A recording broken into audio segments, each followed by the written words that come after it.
At Christmas, my sister stood up, pointed at my 12-year-old, and hissed, "We all know she's faking." Then her cousin snatched the wheelchair away and laughed, "Just get up and walk." I didn't cry. I made one phone call. 5 minutes later, the whole room fell silent.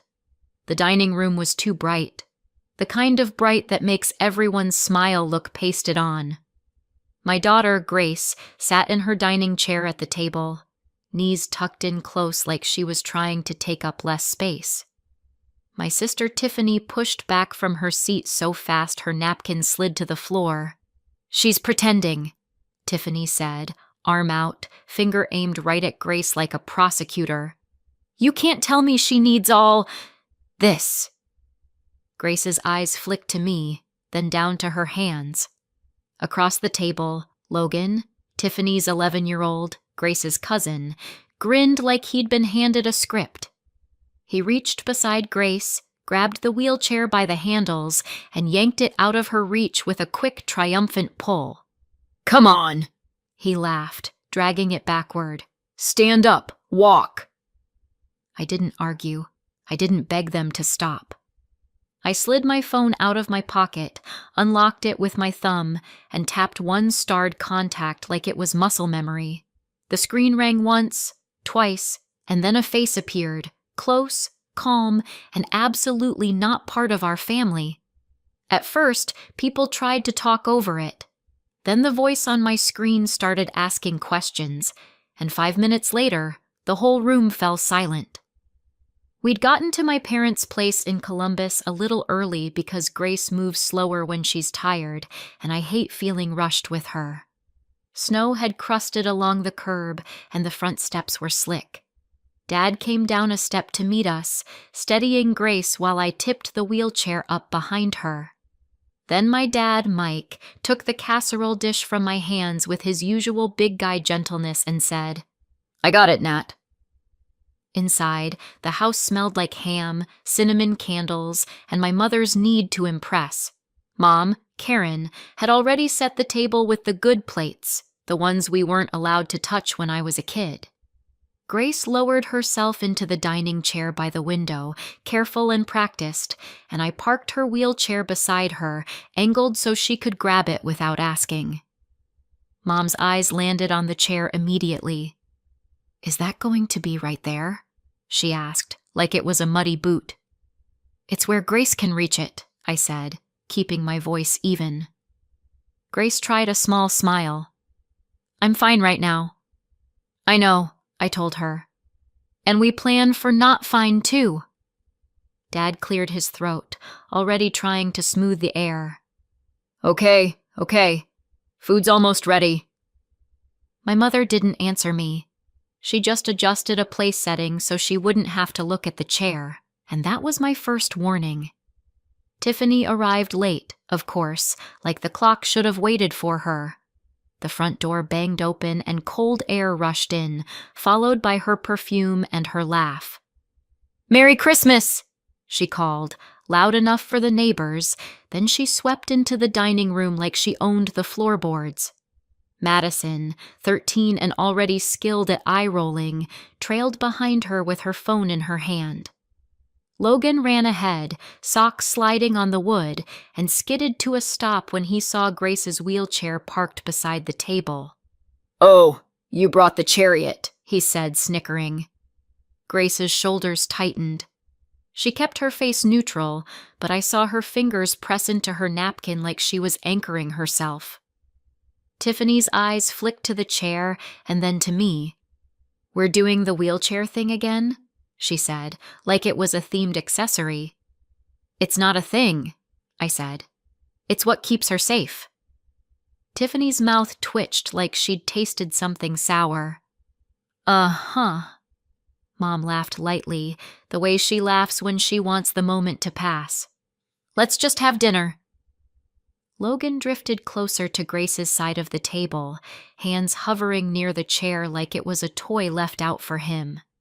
And Grace pulled her feet back, instinctively guarding her space.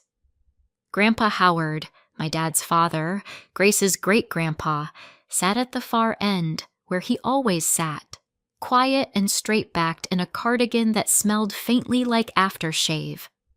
He wasn't frail, not really, just older in a way that made people talk around him instead of to him. He watched everyone come in, watched Tiffany take over the room without asking, watched my mother rearrange plates like she could rearrange reality. When I helped Grace scoot her dining chair in, Grandpa's eyes softened. "Hey, kiddo," he said, voice steady. "How's school treating you?" Grace's face changed immediately. She sat up a little. "Good. I got an A on my history test." "That so?" Grandpa nodded like that mattered, like she mattered. "Proud of you." Tiffany let out a short laugh. "History, sure. Must be nice to sit all day." Grandpa didn't look at Tiffany. He just kept his gaze on Grace, like Tiffany was background noise. "You been drawing lately?" he asked. Grace nodded. "I brought my sketchbook in the car." "Smart." He gave her a small wink. "Always have an exit plan."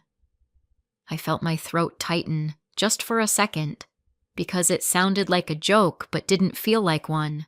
Grandpa's eyes slid across the table to the wheelchair and then back to my face. It was the kind of look that said, "I see everything," and I knew he was taking notes. Dinner started the way it always did. My dad carving, my mom directing traffic, Tiffany narrating everyone's life like she had the official version. Grace ate slowly, careful with her energy, laughing at the right places so nobody could accuse her of being in a mood. Halfway through, Madison stood and angled her phone toward Grace.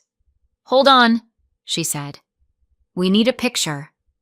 Grace blinked. "Okay." Madison frowned at the angle. "Can you stand? Just for a second.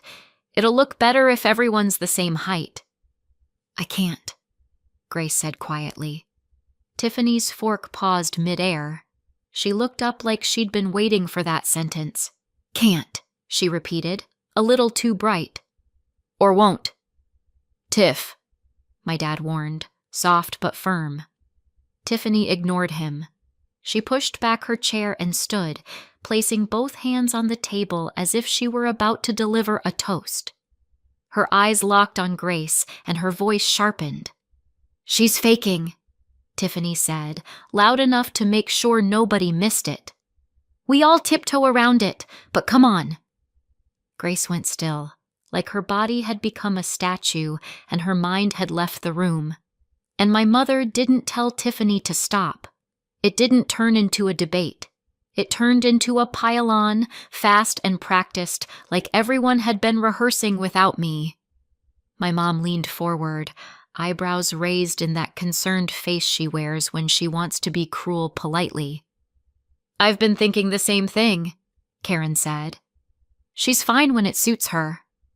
Denise, my aunt, made a small noise and looked down at her plate, torn between discomfort and loyalty. Dad set his carving knife down with a thunk. "This is Christmas," he muttered. "Can we not?" Tiffany waved him off. "I'm just saying what everyone sees. She loves the attention. It's manipulative." Grace swallowed hard. "I don't—" "You're 12.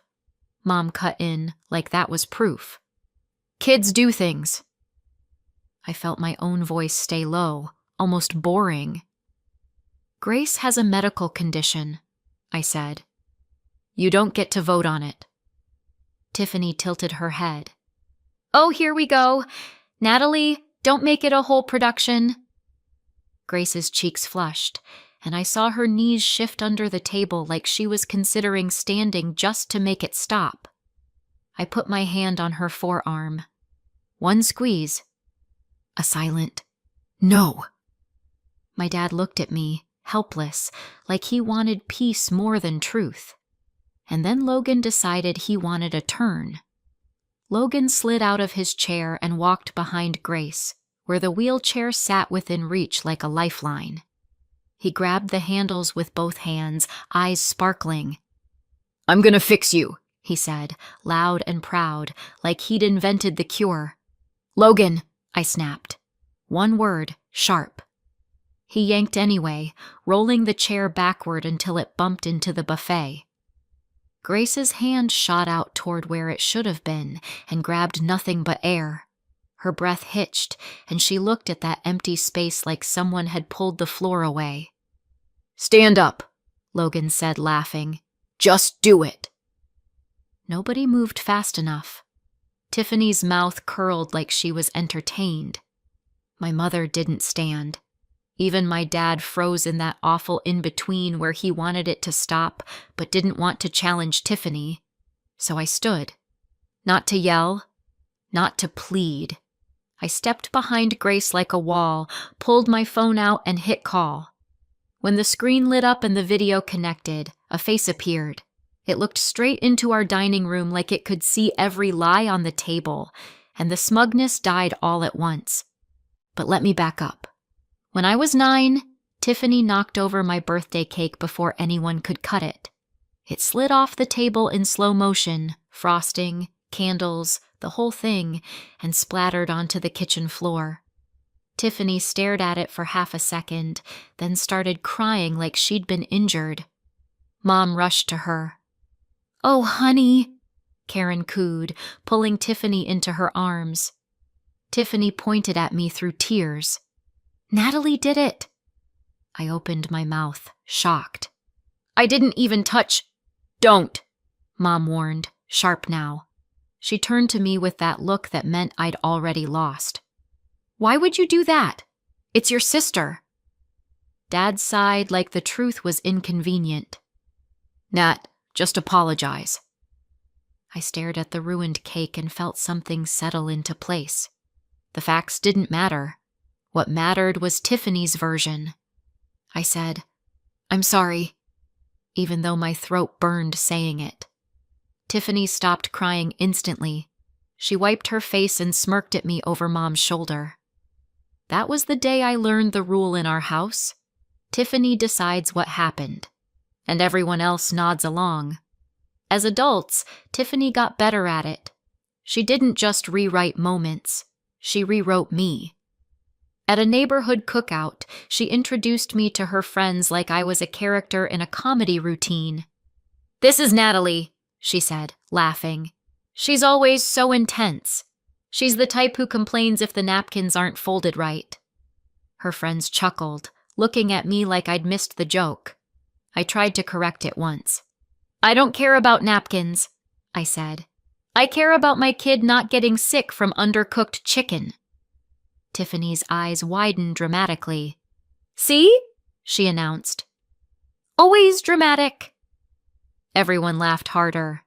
I stood there holding a paper plate, realizing that defending myself was part of the entertainment. After that, I learned to go quiet in public.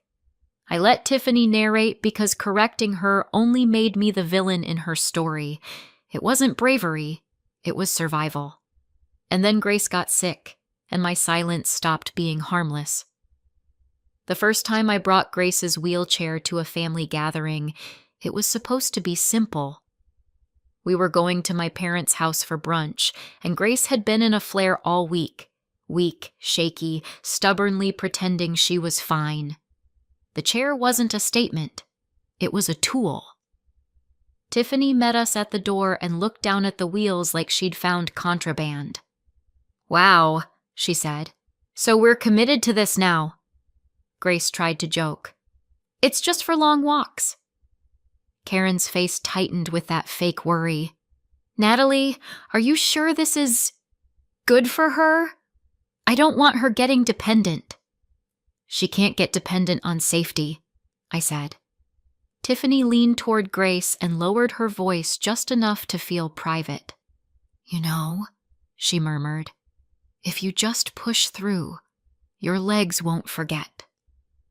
Grace's smile flickered. Later, in the bathroom, she whispered to me, "Mom, I'm sorry. I don't want them mad." I knelt and looked her in the eye. "You never apologize for your body," I said, steady. "Not to them. Not to anyone." Grace nodded, but her eyes stayed worried. And I realized my family wasn't worried about Grace's health at all. They were worried about Grace taking up space. The kids learned fast because kids always do. At Thanksgiving, Madison lined everyone up for a photo and kept repositioning Grace like she was a prop. "If you stand," Madison said, sweet as syrup, "it'll look normal." Grace tried. She pushed up with shaking arms, took one step, then two, face going pale.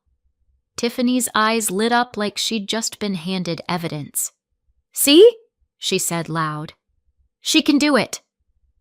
Grace sat back down quickly, breathing hard. Logan started watching for good moments.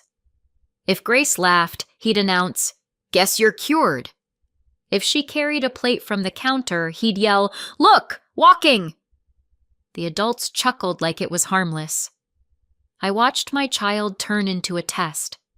By Christmas, I wasn't just bringing a wheelchair to dinner. I was bringing a line. And my thumb already knew exactly who I'd call, because months ago Dr. Erica had told me, "If anyone ever puts Grace on the spot, call me." Back in the dining room, my phone sat on the table in front of Grace like a small spotlight. The video call was live, volume up, and nobody seemed to remember how to breathe. I stood behind Grace with my hands on the back of her dining chair, steady, not possessive, just there. Tiffany recovered first because she always does. She forced a laugh. "Natalie, what are you doing? Are you seriously calling someone right now?" "Yes," I said. Karen's voice went thin. "On Christmas?" Grace stared at the phone screen, eyes wide, like she was afraid the person on the other end would also be disappointed in her. I leaned down and murmured, "You don't have to say a word." Grace nodded once anyway. "Permission." On the screen, the caller adjusted the camera, and a quiet, professional face came into focus. No smile, no family warmth, just attention. Tiffany leaned toward the phone like she could intimidate it. "Hi," she said, sharp. "Who is this?" The woman didn't answer Tiffany right away. Her eyes went to Grace first, then to me. "Natalie?" she asked calmly. I nodded once. "I'm here." The woman's expression didn't change, but the room did. The air shifted from smug to scared, and then she introduced herself. The woman on my screen spoke like she'd done this 1,000 times, calm, clear, impossible to derail. "Hello," she said. "I'm Dr. Erica. I'm Grace's doctor. I was expecting your call." My mother made a small sound, like a swallowed gasp. Tiffany's face tightened, the way it does when she realizes the audience changed. Logan's grin vanished, replaced by a kid's sudden fear of being in trouble. Dr. Erica's eyes flicked to Grace. "Hi, Grace," she said gently. Grace's voice came out small. "Hi." Dr. Erica looked back at the room through the camera. "Natalie tells me people are questioning your mobility aid tonight." Tiffany tried to laugh again, but it came out brittle. "Okay, wow. This is a lot." Dr. Erica didn't react to Tiffany's tone at all. She just waited, like silence was a tool she owned. When Tiffany didn't know what to do with that, she filled it with bluster. "It was a joke," Tiffany said quickly. "Kids mess around. Nobody's hurting anyone." Dr. Erica's gaze stayed steady. "Is the wheelchair currently out of reach?" Logan looked down at his socks. I answered, "Yes, Logan took it." Dr. Erica nodded once, like she'd just confirmed a lab result, and Tiffany started to realize this wasn't a family argument anymore. Dr. Erica's mouth curved into something that wasn't quite a smile. "Merry Christmas," she said. Then her voice went flat. "Now stop calling my patient a liar." The words landed like a dropped plate. Nobody laughed. Dad's hands went still on the edge of the table. Denise covered her mouth with her napkin, eyes shiny. Tiffany lifted her chin. "Excuse me? I didn't call anyone a liar. I said she acts fine sometimes." Dr. Erica didn't raise her voice. She didn't have to. "You called her fake," she said. "That's calling her a liar." Karen's cheeks went pale under her makeup. She opened her mouth, then shut it. Tiffany pointed at Grace like the phone could see her finger. "I've seen her walk," she said. "I saw it with my own eyes." "So," Dr. Erica cut in, clean and precise. "Yes," she said. "Sometimes she can take a few steps." Tiffany's face brightened like she'd won. "And that doesn't mean she's fine," Dr. Erica continued, same tone. "Fluctuation is part of it." The brightness drained out of Tiffany's eyes. Dr. Erica didn't pause long enough for Tiffany to recover. "You're using her best moments as evidence against her," she said, each word clear. "That's not logic. That's cruelty." Madison stared at the phone like she'd never heard an adult speak that directly before. Tiffany glanced around the table, searching for backup, but nobody moved. And for the first time all night, the story wasn't Tiffany's to tell. Dr. Erica shifted her gaze slightly, like she was addressing the whole table now. "When Grace has a good moment," she said, "she tries to act normal. She tries to keep up. She smiles so you don't look uncomfortable." Grace's throat bobbed. She didn't speak, but her eyes stayed locked on Dr. Erica's face. "I've watched her push herself so hard to look fine that she hurts herself afterward," Dr. Erica continued. "Pain later, so people are nicer now." My mother's hand trembled as she picked up her water glass. She didn't drink. Dr. Erica's voice stayed clinical, but her words cut. "She's 12, she said. "She's not manipulating you. She's surviving you." Tiffany's mouth opened, and nothing came out. Denise let out a quiet sob and wiped her face quickly, embarrassed to be the only one showing emotion. Dad's jaw clenched, a slow, late anger taking shape. Grace's shoulders dropped, like someone had finally let her set down a heavy bag she'd been carrying for months. I felt one hot pulse behind my eyes, but I kept my face steady. Grace needed steady, and Dr. Erica wasn't finished. Dr. Erica's eyes narrowed slightly, the first hint of irritation. "Now," she said, "about the wheelchair." Logan flinched. "That chair is safety," Dr. Erica said. "Removing it isn't a joke. It's taking away her protection." Tiffany scoffed, weakly. "Oh my God, she didn't fall." "You got lucky," Dr. Erica replied immediately. "If she'd gone down tonight, you'd be calling an ambulance, not laughing." The sentence sucked the air out of the room. Even Madison looked nauseous, like she'd just pictured it too clearly. Logan's face went red. He whispered, "I was just kidding." Dr. Erica didn't soften for him. "Kids copy what they see," she said. "Tonight, he copied you." Tiffany's eyes snapped to Logan, then back to the phone, furious at being blamed.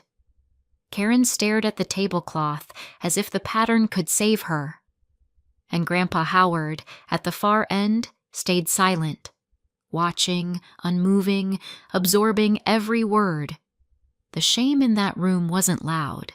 It was heavy. Tiffany tried one last escape hatch. "We didn't know," she said, throwing her hands up. "Nobody explained it." Dr. Erica didn't blink. "You didn't ask," she said. That was it. No lecture. No extra sentence. Just the fact. Karen's lips parted, but no excuse formed fast enough. Dr. Erica's tone turned instructive, like she was giving discharge directions. "Here's what happens now," she said. You return the wheelchair to where Grace can reach it." Logan made a move but froze, waiting to be told he was allowed. "And you apologize," Dr. Erica continued. "Not to her mother. Apologize to her." Silence stretched. Tiffany looked like she might explode, but she didn't want to explode in front of the doctor. My mother stared at Grace like she'd never actually seen her before. Grace kept her hands folded, still, like she was afraid any movement would be judged. Dr. Erica waited, calm, unmoving. The quiet was a kind of pressure, and nobody in that room knew how to breathe through it. I didn't wait for them to find their courage. I stepped around the table, walked to the buffet, and rolled Grace's wheelchair back myself. I brought it to her side and locked the wheels with a practiced click. Grace's fingers brushed the armrest like she was confirming it was real. Tiffany's voice came out small and angry. "This is insane," she muttered. Denise whispered to Grace, "Honey, I'm so sorry," tears sliding despite her effort. My mother's face had gone the color of paper. She looked at Grace and tried to speak, but the words snagged in her throat. Dr. Erica's voice returned, softer but still firm. "Grace," she said, "you did nothing wrong." Grace blinked hard and nodded once. I picked up my phone. "Thank you," I told Dr. Erica. "Call me if you need me," she said. Then the screen went dark. I didn't announce anything. I didn't give a speech. I slid my hand under Grace's elbow and said, "We're going home." Dad stood quickly. "Nat," I looked at him. "Not tonight." Grace and I made it to the door without anyone stopping us. Outside, in the cold, my phone started buzzing like it had a second life. By the next morning, Tiffany had a new story ready, delivered in a family group chat like a press release. "Natalie called a doctor on Christmas to make us look bad," the message read. It was a harmless joke, and she weaponized Grace to embarrass everyone. My mom added, "We're all just concerned." Denise typed, then deleted, then finally sent a single shaky, "It wasn't funny." Dad sent, "Let's all cool off." Tiffany replied immediately, "Exactly. Natalie needs to calm down." I stared at the screen while Grace colored at the coffee table, her wheelchair beside her like it belonged there. Because it did. The rewrite wasn't surprising. It was automatic. Tiffany couldn't live in a world where she'd been wrong. I typed one message, short and factual. "A medical professional told you to apologize to Grace. If you're calling it a joke, you learned nothing." Tiffany responded with a laughing emoji. I didn't argue further. I tapped the group settings, muted it, and blocked Tiffany first. Then anyone who called that night a joke. The quiet that followed wasn't sad. It was clean. The next pressure came through my front door because my mother has never respected a boundary she didn't choose. 2 days after Christmas, Karen showed up on my porch with a tin of cookies like sugar could erase anything. I opened the door enough to step outside and close it behind me. "You're really doing this?" she asked, eyes wide. "Cutting off your family?" "I'm protecting my child," I said. Karen's voice sharpened. "Tiffany feels attacked. You made us all look terrible." "You made yourselves look terrible," I replied, still calm. "I just stopped you from doing it in private." Dad's car pulled up behind her, and he got out slowly, hands in his coat pockets. His eyes looked tired. "Nat," he began, the peacemaker again. I held up a hand. "If you want to see Grace, you can. Here. With respect. No commentary. No concern." Mom scoffed. "So now we have rules." "Yes," I said. "And if Tiffany contacts us again, or if you keep minimizing, the answer is no." Dad swallowed, then nodded once, small. "Okay," he said. I'll stop passing messages. I get it." Mom stared at him like he'd betrayed her. I didn't argue. I stepped back toward my door, and that's when my phone lit up with Grandpa Howard's name. I stepped inside, closed the door behind me, and answered. Grandpa's voice on the line was quiet, controlled, and sharper than I'd heard in years. "Natalie," he said. No greeting fluff. "I saw what happened." I leaned against my hallway wall and kept my voice low so Grace wouldn't hear everything. "Yeah," I said. "You did." "I also saw what didn't happen," Grandpa replied. "No one actually stopped it when it mattered. Not your mother, not your father. And Tiffany—" He exhaled through his nose, more anger than breath. "That woman humiliated a child." My stomach tightened. "They're rewriting it now," I said. "Like always." "I know," Grandpa said. "They tried it with me. Tiffany called yesterday to tell me you caused a scene." I almost laughed, but it came out dry. "Of course she did." Grandpa's voice dropped even lower. "Listen carefully," he said. "I'm not leaving a penny to people who humiliate a child." My hand gripped the phone harder. "Grandpa!" "I mean it," he cut in. "I'm calling my lawyer. You and Grace will be protected. Tiffany gets nothing, and neither will anyone who backed her by laughing, filming, or taking that chair.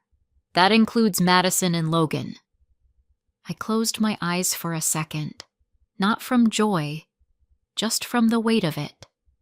"You don't have to do that," I said, even as part of me understood why he wanted to. "I do," Grandpa replied. "Because nobody else did anything when it mattered." Then he added, "Mark will set a meeting. You'll come." And I realized this wasn't just family drama anymore. It was paperwork. The lawyer's office smelled like coffee and printer toner, and the chairs were the kind that force you to sit up straight. Grandpa Howard sat at the small conference table with his hands folded, expression unreadable. Beside him was Mark, his attorney, a calm man with glasses and a stack of documents clipped into neat piles. Tiffany arrived 10 minutes late and walked in like she was owed an apology. Karen followed her, wringing her hands. Dad came in last, looking like he wished the floor would open. Mark nodded politely. "We're here to update Mr. Howard's estate documents," he said, "including setting up a trust for Grace, with Natalie as trustee." Tiffany laughed. "Okay. Why am I here?" Grandpa didn't look at her when he answered. "So you can't claim you didn't hear it," he said. Tiffany's smile faltered. "Hear what?" Grandpa's eyes finally lifted. "I'm changing my will," he said. "Natalie and Grace are protected and supported. You," he nodded toward Tiffany, "get nothing. And I'm not rewarding anyone who helped you humiliate that child by laughing, filming, or taking her chair." Karen gasped. "Howard, please!" Tiffany's face flushed deep red. "That's stealing," she snapped, pointing at me like she always does. "She turned you against me." Grandpa didn't flinch. "No," he said. "You did." Mark slid papers forward. "Mr. Howard has made his intentions clear," he said. "This is lawful, and it will be witnessed and filed." Dad finally spoke, voice small. "Tiff, stop." Tiffany spun on him, shocked. "Are you serious?" Dad didn't answer her. He looked at Grandpa, then at me, and gave a tiny nod like he was choosing a side for the first time in his life. Grandpa signed his name with a steady hand, and Tiffany realized her control didn't reach this table. 1 year later, Grandpa Howard was gone. The funeral was quiet, and so was our life afterward.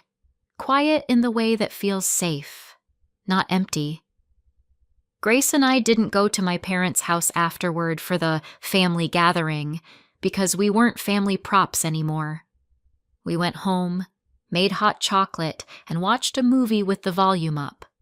A few months later, Mark called me with the final number once everything settled. The value of the trust Grandpa set aside for Grace. $517,640. I sat at my kitchen table, staring at the figure, not because it felt like a prize, but because it felt like Grandpa's last boundary, ink on paper. The money paid for consistent care, better equipment, and the kind of therapy schedule that didn't depend on me begging insurance every month. More than that, it paid for peace. With no constant invalidation, Grace stopped bracing for judgment. Her flare-ups got less intense. She started walking more on her good days because she wasn't wasting energy proving anything to anyone. We stayed no contact with Tiffany and anyone who called that night a joke. Dad visits us now, alone, and he doesn't comment on the wheelchair. He asks Grace about school and listens. Grace is almost recovered, so tell me, did Grandpa do the right thing, and did I do the right thing cutting them off? Let me know in the comments, and subscribe for more.